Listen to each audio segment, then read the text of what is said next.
Bonjour tout le monde, j'espère que vous allez bien. Aujourd'hui on se retrouve pour une vidéo test sur une coloration biologique de la marque Radico. Donc, je vous en avais parlé sur la page Facebook, donc pour ceux et celles qui me suivent. Et je vous ai montré un petit peu les photos du résultat qui sont vraiment pas mal du tout, avouez. Et en fait d'habitude j'utilise toujours les teintures aux plantes de la marque Caddy, toujours en châtain clair. Et Audrey de la boutique Aîné et Soins d'ailleurs m'a permis de tester une coloration biologique de la teinte châtain cuivré qui est le Copper Brown sur la boîte. Admirez cet accent, j'avoue. Donc, ce qui va se passer dans cette vidéo, c'est que vous allez avoir la petite démonstration en vidéo de l'application du début à la fin de cette coloration. Et ensuite, on va se retrouver pour les points positifs et négatifs de ce produit. A tout de suite. C'est parti pour le test de la coloration biologique de chez Radico Color Me Organics en teinte châtain cuivré. Donc Audrey de la boutique Aîné et Soins d'ailleurs m'a envoyé également des gants et un pinceau applicateur. Mais malheureusement je n'utilise jamais de pinceau pour le henné, ce qui fait que il ne me servira pas. Mais je te remercie beaucoup Audrey. Dans la petite boîte se trouve une notice, une charlotte, des gants, un autre pinceau applicateur et le henné, donc les poudres à base de plantes qui colorent les cheveux. Avant application, je vous conseille d'utiliser un vêtement qui ne vous sert plus ou qui ne vous sert qu'aux colorations. Surtout bien enlever vos bijoux.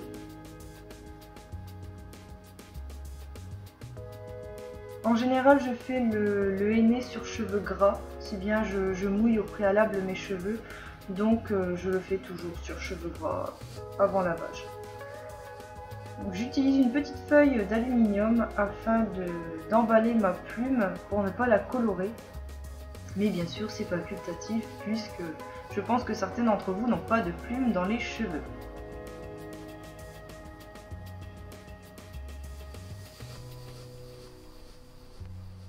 C'est mignon, n'est-ce pas? Présentation un petit peu du sachet aluminium donc, qui renferme enfin le henné. Donc quand on l'ouvre, ça sent vraiment très fort, mais au moins on sent que ce henné est pur et de très bonne qualité. C'est parti pour le mélange qui doit avoir donc à la fin une consistance proche d'une purée, on va dire, et qui se préparera à l'eau tiède à chaude mais surtout non bouillante. Donc il est temps de mouiller mes cheveux. Je ne fais pas de shampoing.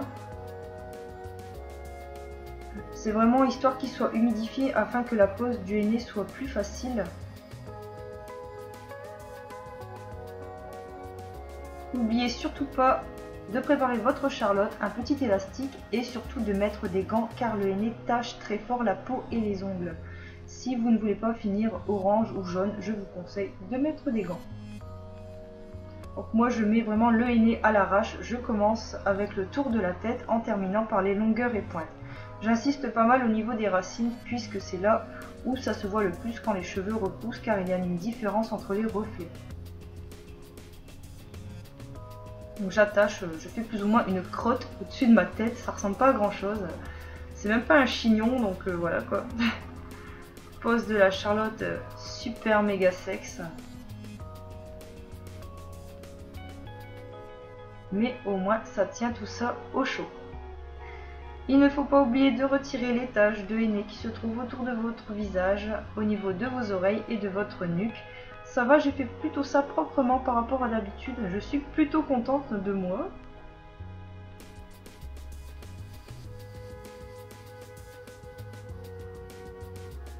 Et c'est parti pour une pause de 3 heures. Alors pour mon avis, je vais m'appuyer sur la base de cette teinture. Je vais comparer tout simplement ces deux produits en vous donnant tout simplement les points positifs et négatifs de chacun pour faire des points de comparaison et voir si lequel vous devez choisir en fonction de vos besoins et vos envies. Tout d'abord, je tiens à préciser que chez Radico, il y a beaucoup plus de teintes que chez Caddy. Donc c'est un point très positif de ce côté car vous avez du roux clair, acajou, auburn, vin rouge, bourgogne, châtain cuivré, châtain doré, marron, marron foncé. Donc vraiment énormément de couleurs qui se déclinent par rapport à Caddy. Et au niveau du résultat couleur, c'est actuellement ce que je porte, je trouve que le résultat de cette coloration est beaucoup moins foncé que celle de la teinture de chez Caddy. Ce qui fait qu'au lieu de me retrouver avec un brun, je me retrouve avec un châtain moyen à foncé. Donc sachant que la couleur s'oxyde au bout des 72 heures de pose du henné. Voilà pourquoi après le henné, vous ne devez pas vous laver les cheveux pendant 72 heures. Alors, comment ça s'est passé? Donc, comme vous avez pu constater, j'ai prélavé mes cheveux, je les ai pré-séchés, j'ai posé cette coloration que j'ai fait poser pendant 3 heures, si je ne me trompe pas. Et puis, au moment du rinçage, ce qui s'est passé, c'est que je faisais couler de l'eau tiède pour forcément évacuer la poudre. Et en fait, mes cheveux étaient d'une lourdeur, un truc de malade. En fait, on aurait dit que j'avais mis 3 tonnes d'huile sur mes cheveux, là, le bain d'huile super lourd, difficile à éliminer. Déjà une sensation assez bizarre que je n'ai pas avec la teinture de chez Caddy. Après je me suis dit, il y a des poudres de soin dedans. Est-ce que ça ne viendrait pas des poudres? Je me suis dit, bon, j'ai optimisé les choses, donc je me suis dit, bon, c'est pas grave, on verra bien un petit peu ce que ça donne au séchage. L'eau de rinçage était plutôt marron clair. Et ça finit par un orange très très clair. Donc comme quoi il y a présence de Lawsonia inermis, du henné cuivré. Donc pour celles qui n'aiment pas le cuivré, forcément ne vous dirigez pas vers un châtain cuivré, bien sûr. Par rapport à la Caddy est beaucoup plus foncée au rinçage. Ce qui fait que l'eau est vraiment beaucoup plus foncée et finit orange. Et en fait j'étais agréablement surprise puisque ma baignoire a moins pris un coup dans les dents. Parce que ma baignoire est vieille. Ce qui fait qu'elle marque fortement quand je fais une coloration, qu'elle soit chimique ou végétale. Mais bon, je suis plus de chimique, mais bon, dans tous les cas, je ne suis pas la seule à faire des colorations, donc elle marque quand même. Et j'ai constaté donc que chez Radico, ça colore moins la baignoire et c'est plus facile à éliminer que chez Caddy. Donc je me dis, est-ce que ce serait pas plus, entre guillemets, plus léger, plus doux pour les cheveux? Bien sûr, c'est pas des colorations aux teintures lourdes, mais je parle au niveau de la couleur. Donc je comprends maintenant pourquoi j'ai plutôt un châtain au lieu d'un brun. Voilà. Ensuite, pour revenir à mes petites choses, donc j'ai séché mes cheveux à la serviette. Et d'habitude, j'utilise ma brosse tech pour démêler mes cheveux. Et là, en fait, la brosse, elle est restée coincée dans mes cheveux. Je fais, mon Dieu, mais qu'est-ce qui se passe? Mais c'était pas des nœuds. C'était... Mes cheveux, ils étaient comme plaqué vraiment sur ma tête, c'était incroyable la sensation de lourdeur. Franchement quand je rince la Caddy, je ne fais pas de shampoing, donc là j'ai procédé de la même manière, j'ai pas fait de shampoing. Et les cheveux sont super doux, légers, volumineux, etc. Même au coiffage, ça va nickel parce qu'en plus, avant d'appliquer cette coloration, je démêle bien au préalable mes cheveux, donc ce qui fait que normalement ils sont pas censés s'en mêler. J'étais très très surprise. J'ai dû y aller à la brosse en poil de sanglier pour démêler tout ça parce que franchement c'était impossible. Étant un petit peu perturbée, pas paniquée mais plutôt perturbée, bon on va passer un petit coup de sèche-cheveux. Et pareil, toujours au moment du sèche-cheveux, cheveux impossible à coiffer avec ma brosse en bois, donc j'ai dû faire à la brosse en poil de sanglier. Et ce que j'ai constaté, c'est que les reflets étaient beaucoup moins cuivrés à la lumière. Ça fait vraiment un très joli châtain qui recouvre bien la totalité des cheveux, y compris les racines naturelles. Et je vois, j'avais mes pointes assez fort cuivrées. Et là, je constate vraiment qu'elles sont uniformes partout. Et c'est vrai que c'est agréable. Ça change un petit peu par rapport à Caddy. C'est vrai que c'est ça qui est cool. Donc comme vous voyez, il y a du positif, il y a du négatif. Et ce n'est pas fini. Puisque je regarde en même temps parce que j'ai fait des notes en même temps. Donc la sensation de lourdeur, pas de légèreté.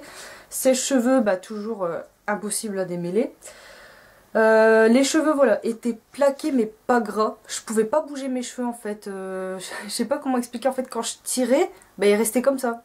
Je veux dire, ils reprenaient pas leur forme normale et habituelle. J'arrivais pas à les coiffer. Et voilà, ça c'est noté.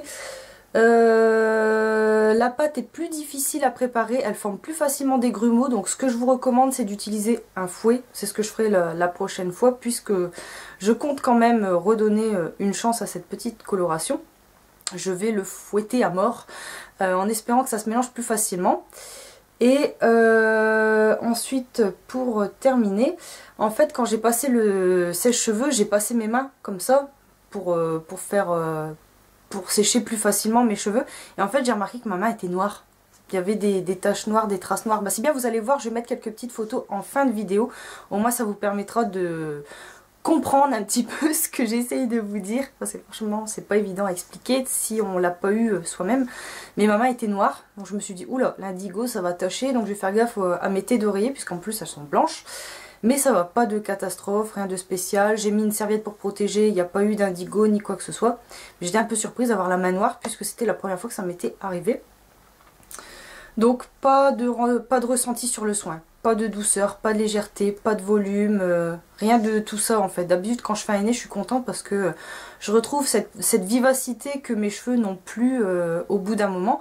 Et franchement j'ai pas eu cette sensation de soin. La couleur oui, mais pas le soin, donc ce qui est dommage. Donc bien sûr j'étais tentée de faire un shampoing mais je n'ai pas pu faire ce fameux shampoing puisqu'il faut 70 heures pour toute coloration végétale pour vraiment bien prendre sur les cheveux et tenir un maximum. Donc ce que j'ai fait c'est que j'ai attaché mes cheveux pendant 3 jours. Mes cheveux étaient excessivement secs. Je crois que je les ai jamais eu aussi secs de ma vie. J'étais choquée. Mais bon, c'est pas grave. Je me dis, est-ce que c'est pas de ma faute? Est-ce que j'aurais pas dû faire un shampoing avant d'utiliser cette coloration? Est-ce que j'aurais pas dû faire un shampoing après rinçage de cette coloration? Je me dis, il y a peut-être un truc qui cloche par rapport à moi puisque pour moi c'est une bonne coloration. C'est d'une bonne qualité, donc est-ce que j'ai pas fait les mauvaises choses? Donc c'est ce que je me dis et je pense vraiment lui redonner une chance. Franchement je vais la racheter parce que mine de rien le résultat couleur est exceptionnel. Franchement j'aime vraiment bien, ça change un petit peu de l'Acadie. Au niveau des prix, bah, ça reste dans les mêmes tranches de prix. Pour moi c'est abordable. Si bien vous aurez tous les liens, tous les prix en barre d'infos, tout sera bien mis comme d'habitude, vous inquiétez pas. Donc voilà, un petit peu dommage. Après en ce qui concerne l'élimination du henné dans la baignoire, du henné, de la coloration biologique, très facile, vraiment rien à dire de ce côté là. Maintenant voilà, je me suis fait 2 shampoings depuis et mes cheveux sont nickel quoi. C'est juste cette sensation de sécheresse pendant ces 3 jours qui m'ont un peu rebuté. Mais après si c'est juste ça une fois tous les 3 mois, franchement je m'en fous. Je m'en fous complètement. Donc voilà, pour moi cette coloration a beaucoup de progrès à faire concernant surtout le mélange. Parce que franchement bon c'est pas évident. Franchement j'ai passé 5 minutes à mélanger le truc, pourtant l'eau était bien chaude. Mais sinon franchement elle est prometteuse. En plus de ça je trouve que le packaging est vert, il est très sympa, très joli. Avec des feuilles, moi je pense sincèrement que qu'il y a du progrès à faire, mais que ça peut être cool. En plus de ça, comme vous voyez, c'est écossaire, tout ça. Il y a tous ces petits bidules en bas qui vous prouvent que c'est bien quelque chose de naturel. Un sachet suffit pour mes cheveux. Donc après, si vous avez les cheveux très très longs, je vous recommande de prendre 2 boîtes parce que forcément ce sera moins évident pour vous. Mais voilà, sinon après, ce que je peux rajouter, c'est que dedans vous avez toujours une petite notice comme pour chez Caddy. Et vous avez un petit pinceau applicateur qui est donné. Bon, bien sûr, ça fait vraiment très petit. Audrey m'en a envoyé un autre, mais en fait, j'utilise jamais de pinceau applicateur pour mes colorations végétales, naturelles et tout ce qui s'ensuit. Donc, ce qui fait que ça ne m'a pas servi, mais bon, ça pourra servir pour autre chose. Donc voilà. Une autre petite chose, c'est que ce produit m'a été envoyé. Pour ceux et celles qui souhaitaient savoir, donc c'est le nectar de K pour Karité qui contient diverses huiles vraiment excellentes. Ils sont super bons. Et en fait, j'en ai mis après mon shampoing et plus du tout de sensation de sécheresse sur mes longueurs et pointes. Après, j'ai pas encore testé en bain d'huile, mais ça ne saurait tarder. Donc voilà, je suis pas mal contente de ce petit produit. Et vous verrez, si ça me plaît, vous le retrouverez dans d'autres revues.